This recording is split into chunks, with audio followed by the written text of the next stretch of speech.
ఓ అడవిలోని చెట్టు మీద సుగంధం అనే కోతి పిల్లలతో కలిసి నివసించేది. దానికి దానగుణం చాలా ఎక్కువ. అదే చెట్టు మీద ఉండే ఒక ముసలి కోతికి రోజు ఆహారం తీసుకొచ్చి ఇచ్చేది. కష్టకాలంలో ఇతర జీవుల ఆకలి కూడా తీర్చేది. అదంతా గమనించిన దాని పిల్లలు, అమ్మా, ప్రతిరోజు నువ్వు తెచ్చే ఆహారంలో కొంత ముసలి కోతికి ఇస్తావు కదా, ఎందుకలగా? అది మనకి బంధువా? లేదమ్మా, ఈ వయసులో అది ఆహారం వెతుక్కోలేదు. అందుకే మన కోసం తెచ్చిన దాంట్లో కొంత ఇస్తాను. మరుసటి రోజు సుగంధం కొన్ని జామకాయలు తెచ్చి పిల్లలకు ఇచ్చింది. బాగా రుచిగా ఉండడంతో, అమ్మా, ఇవి చాలా బాగున్నాయి, అన్నీ మేమే తినేస్తాం, ఎవ్వరికి ఇవ్వకు. తల్లి వాటిని కోప్పడి ముసలి కోతికి 2 కాయలు ఇచ్చింది. దాంతో అలిగాయి పిల్ల కోతులు.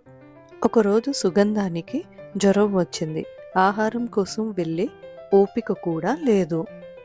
ఓ చిలక, ఇదిగో లేడిపిల్ల, మీకు విషయం తెలుసా? సుగంధానికి జ్వరం వచ్చిందంట. నేను చూడటానికి వెళ్తున్నాను, మీరు కూడా వస్తారా నాతో?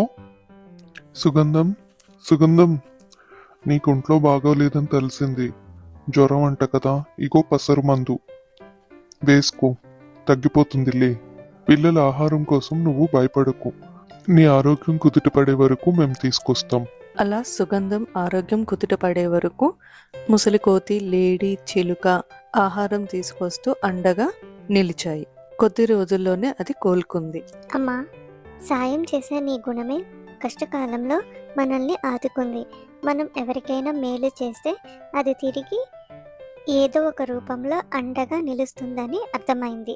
ఆ పైన పిల్లకోతులు కూడా సేవాగుణంతో జీవించసాగాయి. కథ కంచికి మనం ఇంటికి.